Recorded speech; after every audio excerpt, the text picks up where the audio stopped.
Alo Menglaba Atitapan Pasian County Menglago Kansabima Digni Pasian Nakabadago Pilla Winga Queen assisting on Pire Pasian Namarago also Chiman Lubare Nisianemia Janotama come the Piapi Bare and I jump Pasian come chingo Alon when Kanchayang Beniabe Pipi Beniabe Lolo Janado Pasian no capado apie pure at day pianle jetting yame so that Jonado Jensare Male to Yavare. And I jump Pasian call me bare so ma alone when canchayang Paramasoni ne Pasian call me bare Jono Poma Pasian call me bare Jono Mita so Poma Pasian call me bare Jono Tindo Poma Pasian call me bare Jono Lunga Apoma. Hallelujah. Hallelujah. Alon Chanaro Lotai. Alon Pasian Conti Bibasi. Dini Chanoro Bane Coajum Resolution. Joshua Kani Chawane Chanoro. Coaju to my pibade. Sura Uswa Chano Champali Palubare. Kayu Chensaka resolution. Joshua Akanji Chow. Angetian Chano Sapameno. Joshua Kanji Chow Angeti. Tuaka itila amutado chow, zirco mudi, jetis or pichadi siwe, twedo to window to, tasung tayang mia, masidin ani, taurapiaka, jisulo, zirco mu, zirco men chinetaqua, ko a chiro situyedo go, then let night nga alivi, to dopiwe, milko lepaya jame. Itila situye pondo di chao ye palong le pachi amugu piuja chame jit prohei khonyao do di titaro sima jubilat bu khonalongo song ya chame tatamani ye nai khonacheng tayong milku le paywe jit prohei do di tapu ko mo ya chame jubilat bu do go si do atane mo ye The Budango Charlie, Luapondo di, Jedo Atane, Chui Joy, Miu Judi, a congosin Puleya Lemi, Tuaka, Lumiado di, Tete, Teya Chamihu, Joshua Mendamui. Amen. Patuade, Nukabado Api, Alon Pasian Conti Pibasi. Suro dini Zoshumas Akanji Chawani Chanoro Aning Ba Kuapi Chindale Sulushi Chanoro Atitama Ata Sidugo Belu Picture Namele Sud a Chilego Chano Piolo Bade Hallelujah Bajanle Suro Lutayan Tiye Bitiye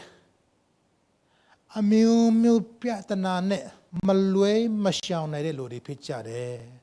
Lunga po madal dolagang, mita su po madolagang, beniabe tua bal belodo, iloka maro piatnane makinde lutio mamasiu.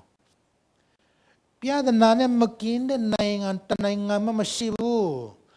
Kimya miyamanangan benini, Malaysia mabenini, Amerika pitong su mabenini. Piatanane teo maklu makin babu. Di nangan Jiria belau be tupua di loka piatanane makin nangan tanangan masiba. Ena jauh di nangan Jiria piatanane makin dulu. Jonono luta yale piatanane makin de luta miari picare. Bacaan suro jasa ma popi bade di loka satai nangan pibare. Chinoya nainga mahutibu, piaya nainga do, mahutilu, chino mapaine nainga tanainga ma, nida do jao, chinoro, amiumu akira ki piata na ponsone, chino pitan lake bare. Upa machi me solution, aku Malaysia machi bau. Kimyama, upa ma juenta masilushi, kimyama passport, visa masilushi, kimya. Beniabe tua city ma pio shemu tepsiu. Ashi mala na mala no jet yone chomla o kasi lo shin la malam glory barishmla amimu sensa shile singing temu take singing temu mashi jabo. Era ba jone shro Juno time mobu, Tumia time passport lim shiu, you and Kalim shiu, no, Bama Kai some time of Shibu Solution, Junoroa, oh, Benyabe, the dog named Techin, Mashichabu, no, Bajanes road, Dinangana, to do Nangan Pide, to know you Nangan Mobu. Tunila Gombe, Winya Machime Solution, Diloka Gia, General, Junji do Mia Nanga Motivu, General Junji do Nanga, oh, Takin Yesu Chola de Chima, two pins in Tade, two South Pitade, Low Pitade, Gong and Bumashire. Hallelujah. Two Nangago, Yona Buya, Dine, General, no capado, being Konga, you chimpy bade. Along two Nangago, General, Yauten. Yau tai dat nangago, along yau nai buya. Aku aching me, aching city de doja. Aching me, general sensa mi ma tu nanga tu pirogo. New Jerusalem bu along yau nai buya. General kong apiro ra pibare. Era jang tu nangago tuani de aching ma. General pietana sura shibane no. Tu nanga tu lanja tu Jerusalem muti. ကျွန်တော်တို့တွားနေတဲ့ချိန်မှာအိုးတည်ပြီးတွားနေတဲ့ချိန်မှာလူတွေကကျွန်တော်တို့ကိုမတည်ဘူးနင်ဘာ vision နဲ့ပဲတွားနော်အိုးဘယ်နေရာပဲတွားဘယ်နေရာပဲအိုးတည်ခင်ဗျလမ်းမှာကြုံနေတဲ့အခေတကယ်ဆိုတာရှိတယ်ခင်ဗျလူချင်းချင်းတိုက်ပွဲရှိတယ်နော်တခါတလေတဘာဝ B&R ရှိတယ်တခါတလေအမျိုးမျိုးကြုံရတယ်အဲ့ဒါကြောင့်သူပြည့်တဲ့နာအားလုံးဟာကျွန်တော်တို့အတွက်တခါတလေမခံတလို့ရှိရင်တော့ကျွန်တော်တို့ဝင်လေးပြီးမှပင်ပန်းနေကြပါတယ်ဒီကနေ့မိတ်ဆွေကျွန်တော်ခွန်အားပေးချင်တာဗာလဲဆိုလို့ရှိရင်ယောရှုအခန်းကြီးခုနကပတ်တော်တဲ့အခန်းကြီး6အငယ်1နေရာနေစဖတ်မယ်ဆိုလို့ရှိရင်ကျွန်တော်တို့ဘာကိုတွေ့ရတယ်လဲဆိုလို့ရှိရင်ယောရှုနဲ့ဤတီလလိုမျိုးတွေဟာနေပေါင်း40လုံးနော်တောထဲမှာအေဂုတုပြန်နေထွက်လာပြီးမှတောထဲမှာဟိုကာနန်ပြည်တိကာနန်ပြည်မဝင်ခင်တိနေပေါင်း40လုံးကြာလာခဲ့ပါတယ်အဲ့ဒီနေပေါင်း40လုံးထဲမှာဤတီလလိုမျိုးတွေကဘာပြဿနာတွေကြုံရတယ်ဆိုတော့ကျင်းဆာမှာအပိစီတယ်အေဂုပြည်ကနေကြုံဘဝနဲ့နေတယ်ထွက်လာပြီးမှတောထဲမှာဘိုက်ဒီဆာလာတယ်ရီရီတောက်ချင်လာတယ်နော်အမျိုးမျိုးဟိုလူနဲ့ဟိုအဖွဲ့ဒီနဲ့နော်ဟိုယူအဒီနဲ့ပြဿနာတိုက်ပွဲတွေဖြစ်လာတယ်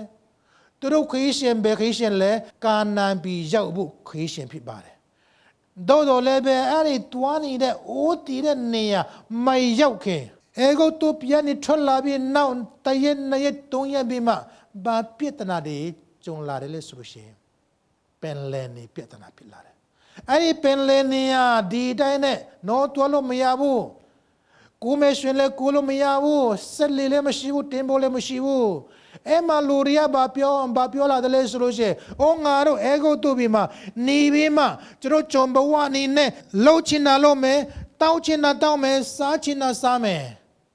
ဒီမှာကျွန်တော်တို့ရေစားနေတယ်ထမင်းစားနေတယ်နေပူနေတယ်ဘာမှစားရှိလည်းမရှိဘူးငါတို့ပြင်လှည့်ပြီးမှအေဂုတုပြည်မှာပဲကျွန်တော်ပြင်သွင်းကောင်းမလားလို့ဆိုပြီးမှသူတို့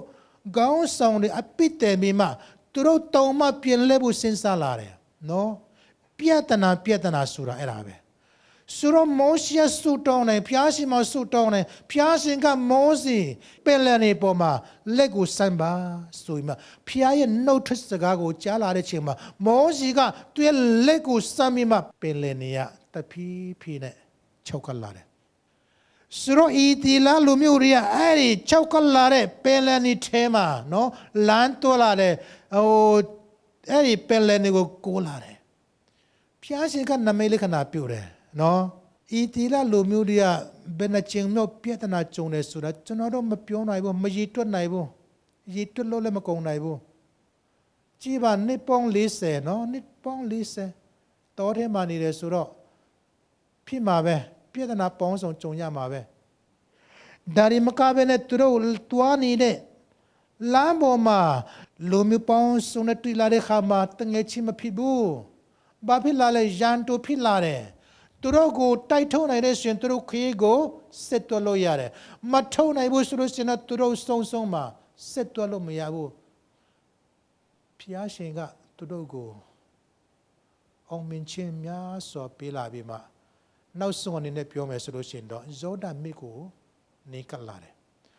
ယောဒမြစ်ဆိုတာကဖျားရှင်ဂတိတော်နော်အာဗြဟံနဲ့စပြီးမှ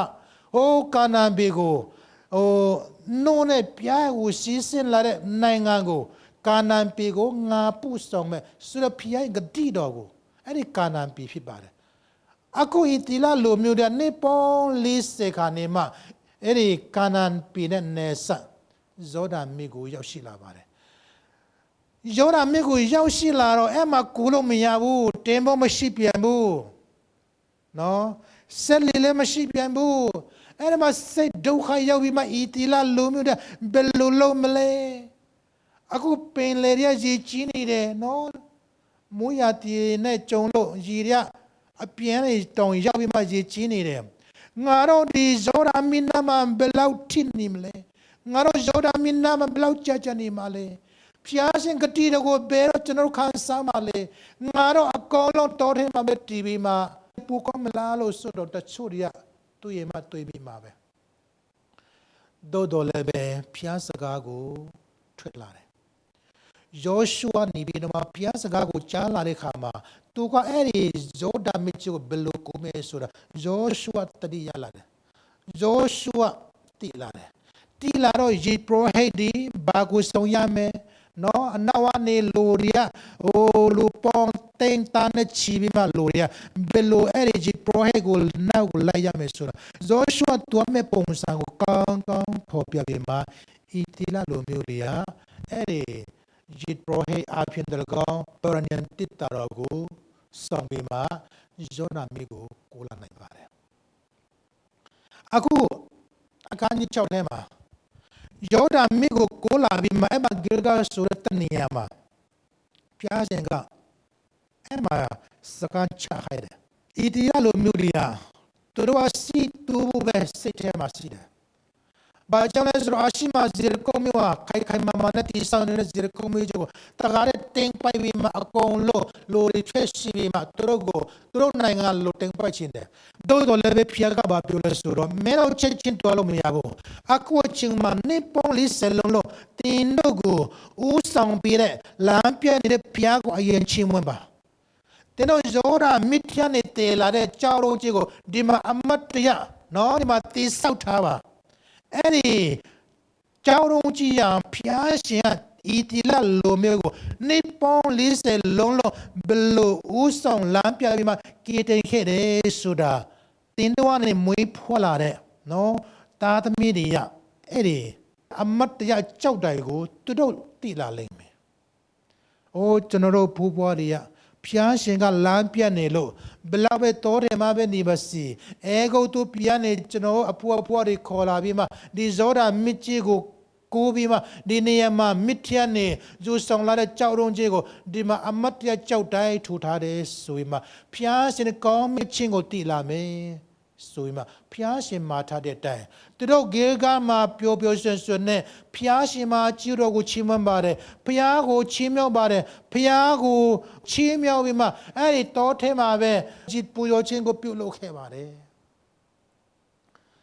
အခန်းကြီး9မှာဘာကိုဖြစ်လာတယ်လဲဆိုလို့ရှိရင်အခန်းကြီး9မှာကြည့်လို့ရှိရင်ဣတိလလိုမျိုးတရားအဲ့ဒီဂိလဂါမှာဘာဆက်လုပ်ထားတယ်လဲဆိုလို့ရှိရင်ဖျားရှင်ကဇေရခုမြို့ကြီးကိုမတိုက်မီမသိမ်းပိုက်မီအဲ့ဒီထဲမှာတကယ်ရေးချတဲ့အလုပ်ကိုလုပ်ခိုင်းတယ်ပထမချက်အနေနဲ့ဂျေဇုတော်ချီးမွမ်းပွဲကိုလုပ်ခိုင်းတယ်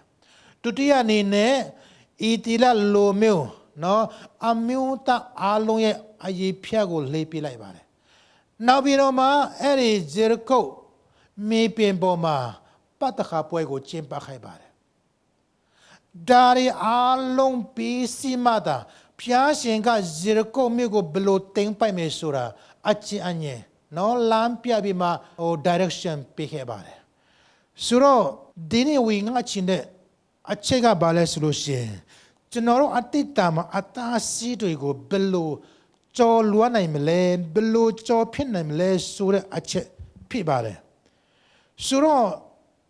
ဂျောရှုကညချောက်ကိုခုနဖတ်တော်တဲ့အပိုက်ကိုပြန်ပြီးမှဆက်လက်ပြီးကြည့်မယ်ဆိုလို့ရှိရင်ဘုရားရှင်ကဘာပြောထားတယ်လဲဆိုလို့ရှိရင်အခန်းငယ်1 Tuaka itila amutado jang Jericho mudi chete so petale shiyue tu di wendo tu tasun taya mya masi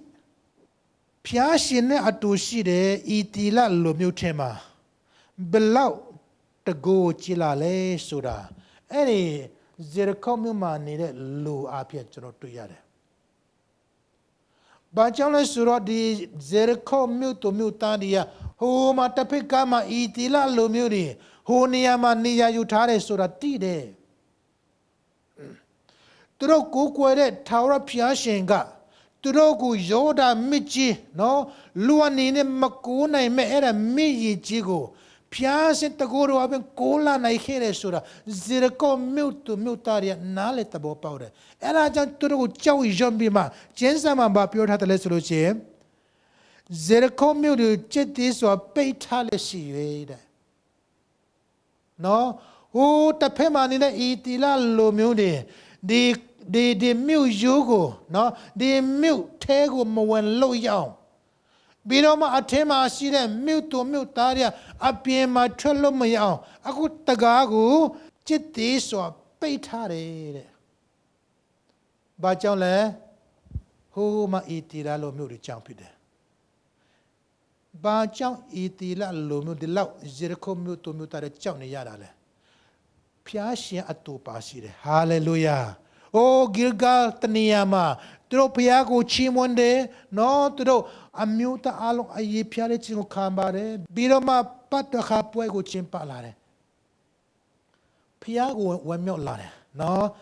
Itila Lumio Jam Piago Wemio Lare Era Jan Turo Pema Piago Nini de Chima Tapema Jan to the Chow Bima no Turo Sego Low Shalabare Sabima Bapiora Tadle Solution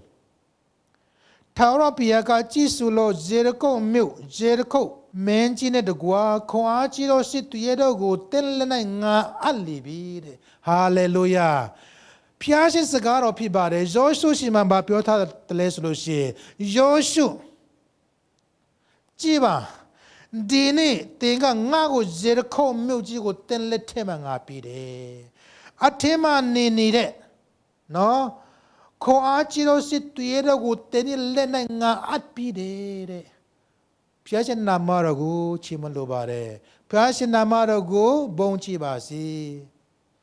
Pasian namarago chimon basi. Hallelujah. Aku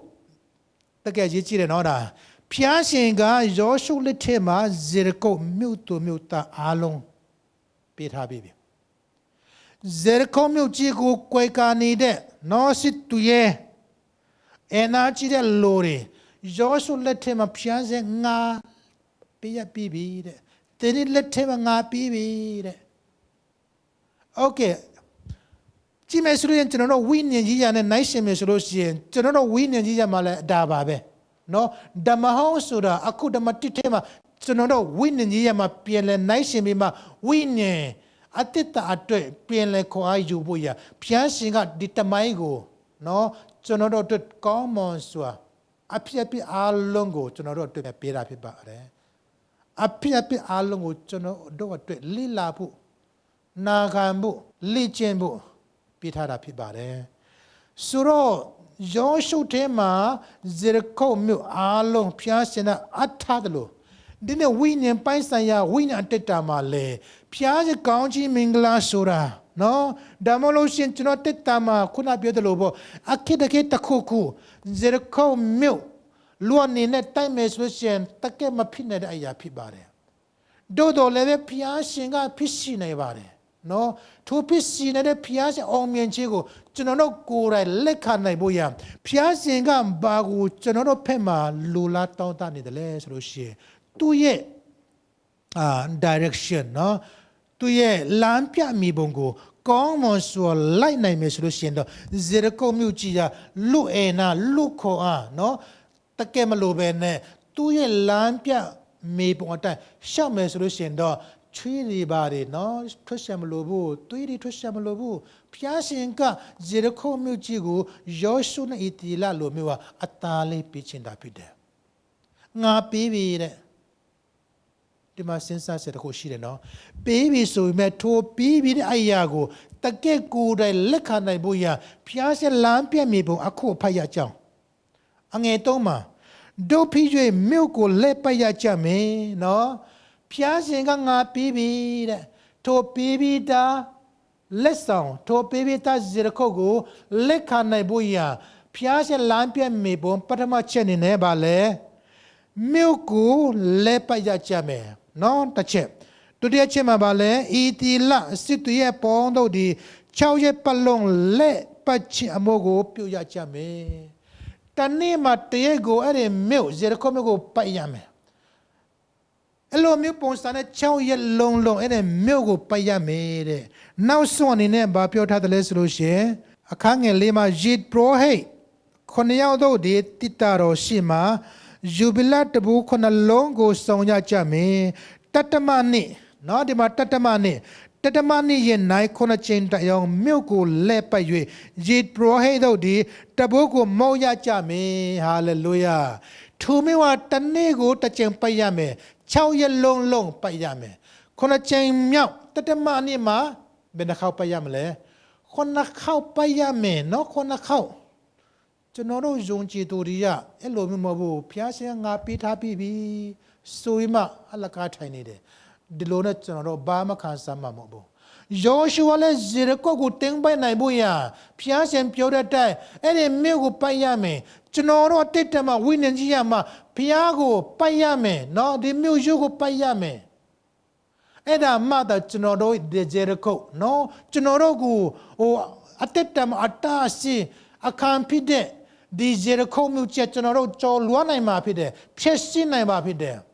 ဒီလေဇေရခုတ်မြို့ကြီးကိုကြာသွားနိုင်မှာဖြစ်တယ်ထိုနည်း၎င်းပဲကြာသွားနိုင်ဖို့ရပြိုလဲနိုင်ဖို့ရကျွန်တော်တို့ဖက်မှာဖျားရှင်လမ်းပြမြေပုံတနေ့ကိုတစ်ခါနော်ဆိုရင်တစ်ခါတော့ရမယ်6ရက်လုံးတော့ရမယ်9ရက်မြောက်နေ့မှာ9ချိန်တော့ရမယ်ဒီလိုပုံစံနဲ့ကျွန်တော်တို့ဖျားရှင်နှုတ်ကပတ်တော်ကိုနာခံပြီးမှရှောက်လာမယ်ဆိုလို့ရှိရင်ကျွန်တော်လက်ထဲမှာလည်းအုံမြင့်ချင်းရှိပါတယ်ဟာလေလုယာကြော်လွှမ်းနိုင်ဖို့ရအရာအလုံးအပေါ်မှာအုံမြင့်နိုင်ဖို့ရဖျားရှင်ကျွန်တော်တို့ကိုတကိုးပေးထားပြီးပြီကျွန်တော်တို့ဖះနဲ့လိုက်လောဖို့ပဲအရေးကြီးပါလေဆိုတော့ဆက်ပြီးပါပြောထားတယ်လဲဆိုလို့ရှိရင်ခုနဂျစ်ပရိုဟိတ်ဒီယာအဲ့ဒီဂျစ်ပရိုဟိတ်9ယောက်တို့ဒီတိတာတော်ရှိနိုင်ဂျူဘီလက်တဘူ9လုံးနော်စုံရမယ်တဲ့ဆိုတော့အဲ့ဒီထဲမှာကျွန်တော်တို့လေ့လာဖို့ပါတခုရှိတယ်ဆိုလို့ရှိရင်အဲ့မှာဂျူဘီလက်တဘူ9လုံးဆိုတာနော်အဲ့ဒါတန်ထွက်တဲ့ကြားရှင်နမေလကနာပြုနိုင်ဖို့အရေးကြီးပါတယ်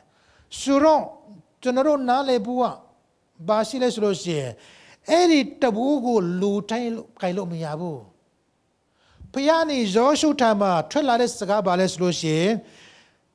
ယစ်ပရောဟိတ်9ယောက်တို့ဒီဂျူဘလတ်တဘူ9လုံးကိုစုံရမယ်နော်ဂျူဘလတ်တဘူကိုစုံမဲ့လူကယစ်ပရောဟိတ်ဖြစ်တယ်စบีမှာကြည့်မယ်ဆိုလို့ရှိရင်တတမနေ့ရဲ့နိုင်9ချိန်တိုင်အောင်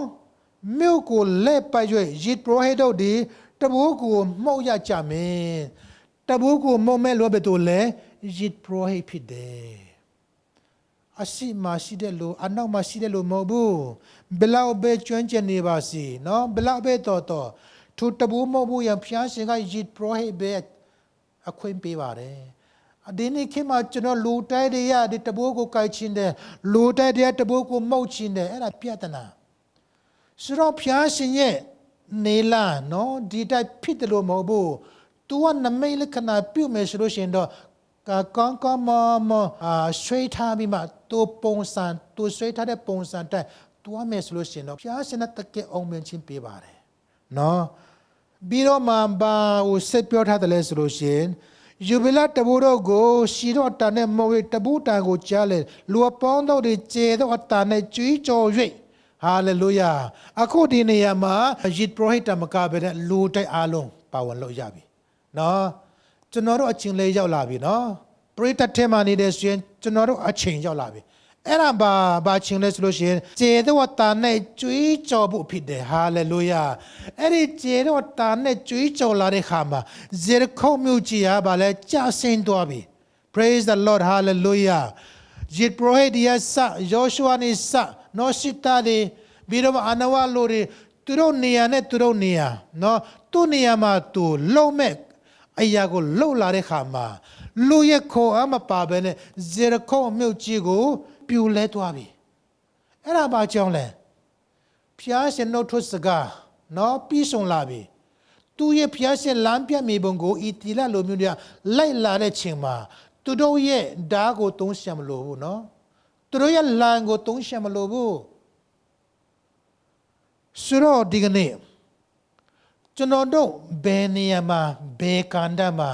ဖျားအတွေ့ပါဝင်မယ်ဆိုတာအရင်အရေးကြီးပါတယ်ငါလှုပ်ခြင်းနဲ့ဆိုရင်မှလှုပ်နိုင်တယ်မြလှုပ်လို့လည်းမရဘူးလှုပ်ခြင်းနဲ့ရာကိုလည်းအားလုံးလှုပ်လို့မရဘူးနော်ဖျားရှင်ကသူ့အချိန်ရှိတယ်သူ့နေရာမှာဟိုနေရာမှာဘယ်ကိုတုံးပြုမယ်ဒီနေရာမှာဘယ်သူပါဝင်မယ်ဆိုတာဖျားရှင်ကအားလုံးကြိုပြီးမှဆွဲထားပြီးပြီဆိုတော့ဆက်ပြီးကြည့်မယ်ဆိုလို့ရှိရင်ကျေတော့တာနဲ့ကြွေးကြော်၍မြို့ရိုးအကောင်အစင်ပြူလဲရလိမ့်မည်ထိုအခါလူများတို့ဒီတဲ့ရကြမယ်ဟိုယောရှုအမင်းတော်မူ၏နော်မြို့ရိုးပြူလဲပြီးတဲ့နောက်ပိုင်းလူတွေကဘာလို့ရမလဲသူတို့ရှိတဲ့နေရာနေတဲ့ရမယ်တဲ့ရမယ်ကိုကောက်ပြီးမှနော်ဘယ်ဘက်ညာဘက်ကိုမရှောက်နဲ့သူမျက်စိကိုမရှောက်ပါနဲ့မတိုးပါနဲ့ခင်ဗျာကျန်းစာမှာဘာပြောလဲပြူလဲတဲ့အဲ့ဒီမြို့ရိုးကိုမြင်ပြီဆိုလို့ရှိရင်ခင်ဗျာနေရာနေခင်ဗျာမတ်တရတဲ့နေရာနေတဲ့တော့ပါတဲ့ဒီကနေ့ကျွန်တော်တို့ယုံကြည်သူတွေဟိုမဟုတ်တယ်လို့ဒီမဟုတ်တယ်လို့ဖြစ်တတ်တယ်နော်ဆိုတော့ဘယ်နေရာပဲဘယ်ကန္တဘယ်နေရာပဲပါဝင်နေပါစီငါပါဝင်နေတဲ့ဒီနေရာမှာငါဖြစ်တယ်နင်ပါဝင်နေတဲ့နေရာမှာလဲလက်ထောင်ရဲပါနော်ဖျားကိုချီးမွမ်းရဲပါငါဒီတဲ့တော့ဖြစ်တယ်ဆိုတာပြောရဲပါငါတက်တာကိုကဲတဲ့ဖျားယေရှုဖျားဖြစ်တယ်ဆိုတာခင်ဗျလက်ထောင်ပြီးမှဝန်ခံရဲပါအဲ့ဒါကြောင့်ဤတီလာလိုမျိုးတွေတဲ့တော်ပြီးမှပြူလဲနေတဲ့မြို့ယူပေါ်မှာခြေတက်တယ်လို့ဒီနေ့ကျွန်တော်တို့လဲဖျားကိုယုံကြည်ပြီးမှဇေရခောမြို့ယူကိုကျော်လွှတ်နိုင်ဖို့ရအရေးကြီးပါတယ်ဤတီလာလိုမျိုးတွေကဇေရခောမြို့ကြီးကိုတင်ပိုက်ပြီးမှအဲ့ဒီနေရာမှာတက်လုံးနေနိုင်ဖို့မဟုတ်ဘူးသူတို့ရဲ့ပန်းတိုင်ပါလဲတူအောင်မှာဟိုးကာနန်ပီအခုကာနန်ပီရောက်ပြီနော်အဲ့ဒီဇေရခောဆိုတာအစပဲရှိတယ်ဖျားရှင်ဂတိတော်ပါလဲဆိုရင်ကာနန်ပီတပီလို့ဤတီလာလိုမျိုးတွေဂတိတော်ပေးထားခြင်းဖြစ်တယ်ဒါကြောင့်ထိုပီမာရှိတဲ့လိုမျိုးအားလုံးကိုနန်ထုတ်ဖို့ဖျားရဲ့နှုတ်ထွက်စကားဖြစ်တယ်ဇေရခောတိုက်ပွဲရပထမတိုက်ပွဲပဲဖြစ်တယ်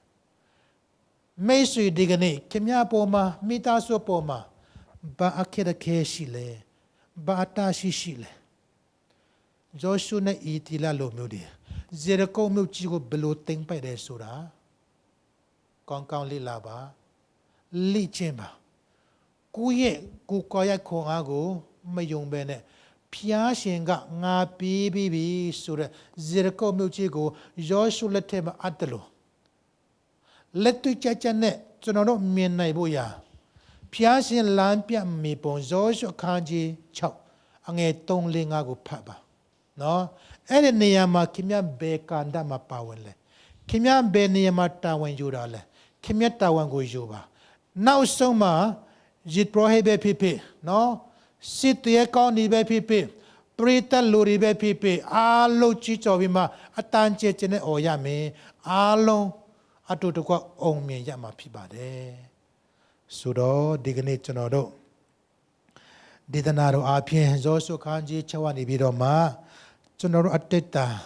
ကျွန်တော်တို့မိသားစုပေါ်မှာတော့၎င်းကျွန်တော်တို့အတင်းတော်မှာတော့၎င်းအတားရှိတွေကိုဘယ်လိုကျော်လွှတ်နိုင်မလဲဘယ်လိုဖြစ်တတ်နိုင်မလဲဆိုတာချစ်ဖြစ်ပါတယ်